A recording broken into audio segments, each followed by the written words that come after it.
چې هغه سورۃ رحمان کې راغلي دي چې ولمن خاف مقام ربه جنتان. یو سړی چې په یو ګناه باندې قادر شي او دغه ګناه د الله د یری پریدي، مثلا په غلا قادر شو، په زنا قادر شو، وغیرہ وغیرہ، څومره ګناهونه چې او دا ګناه د دې وجې پریدي چې د دې به زه خدای ته جواب ورکوم. نو دې یو ګناه پرېښودون کې تبه الله وی انعامی دو جنت ملاوی.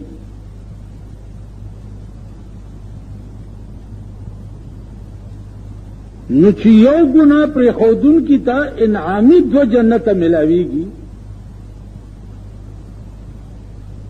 الله پاک په دې ښه پوهېږي چې په زندګۍ کې سړی دا الله د یری ټول ګناهونه پریدي چې هغه ته به څومره جنتونه ملوي.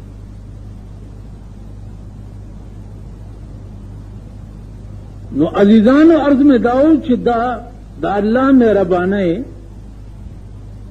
او دا غنی نعمتونه چې دي هغه ته د انساني عقل رسایي نه کیږي او نه هغه شی په عقل کې دی وخت کې راځي.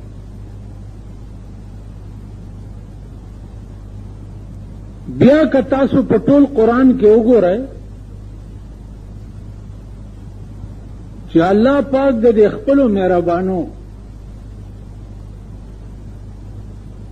او د دې جنتونو بحث په کوم مینه سره کړی دی، نو د هغې هم څه اندازه نه لګي.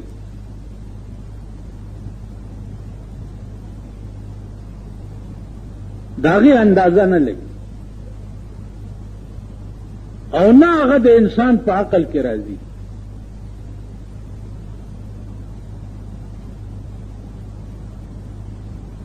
د دې وجه نه یو صحابیو هغه به دا دعا کوله چې یا الله په جنت کې خی طرف تا اغا سپینا معنی چې دا اغا ما تراک. رسول اللہ صلی اللہ علیہ وسلم ورته فرمایل چې دا الله بندا دا مو آیا دا دعا کوا چې یا الله جنت ته ورننه باسي،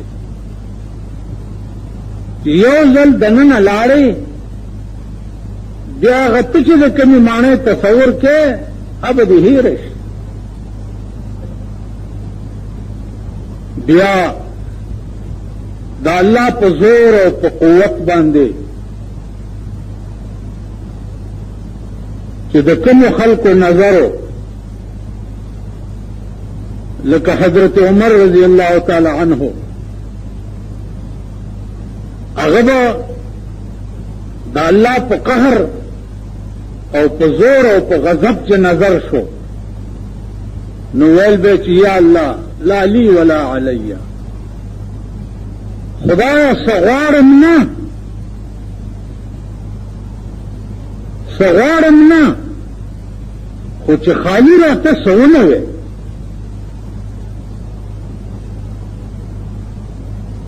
سغوارم نه خو چې راته سونه وي. عزیزانو یو داسې ذات ته ورتلو والا یې چې الله دې امان راکړي.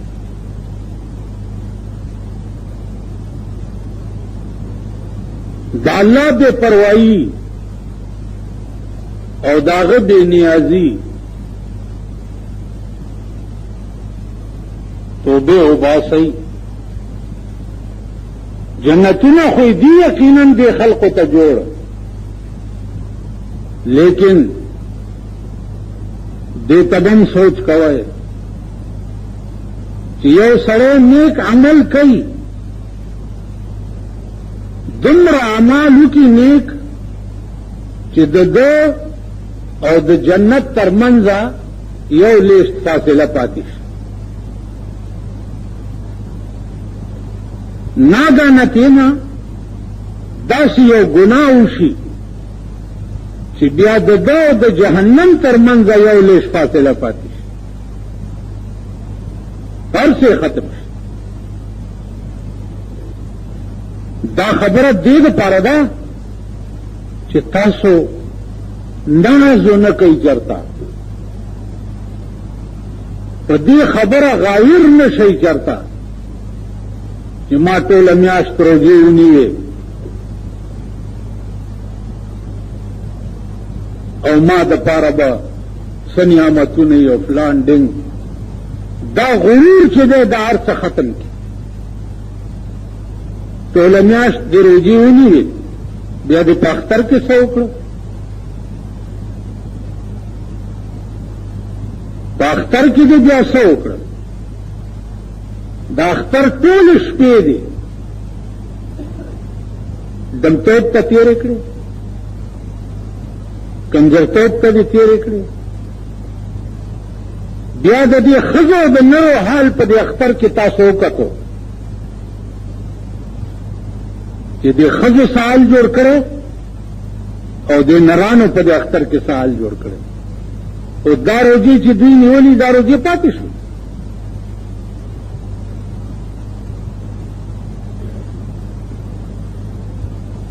بیا د اختر کنجرتوبونه الله دې امان راکړي.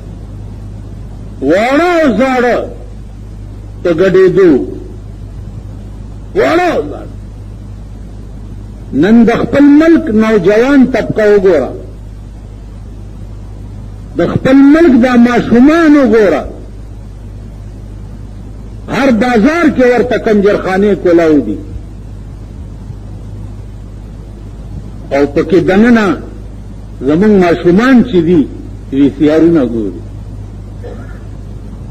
نن تباہی نہ د ملا بچے تے بچتے، نہ د میاں بچے تے بچتے، نہ د پیر سے بچے تے بچتے. زمونږ بیړه تباہ. نو عزیزانو پام کوئ چې په دې غایر نه شئ چې ما روزې ونیوې او ما تراویح وکړې او ما ختمونه وکړو.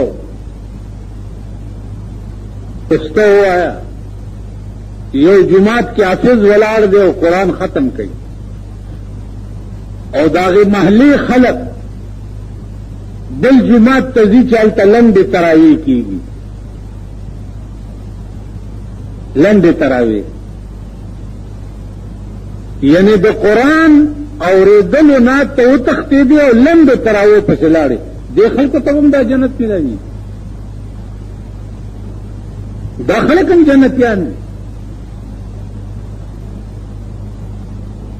نو زما عزیزانو هر شی چې دی آپ غرور ختم شي. هر شی چې نو ناز به په هېڅ شي نه کوي. ما تاسو ته یو خبره کړې وه چې په روژه کې هغه خلق به هم په تراویح او په ختمونو باندې ناز کوي چې د کومو خلقو د جماعت د طالبانو او د چنو روژه ماتې نه وي.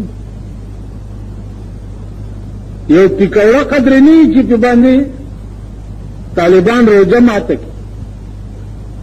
نن تھری اوٹ ملک خدای رانیولی دی، تماشا به وکړي.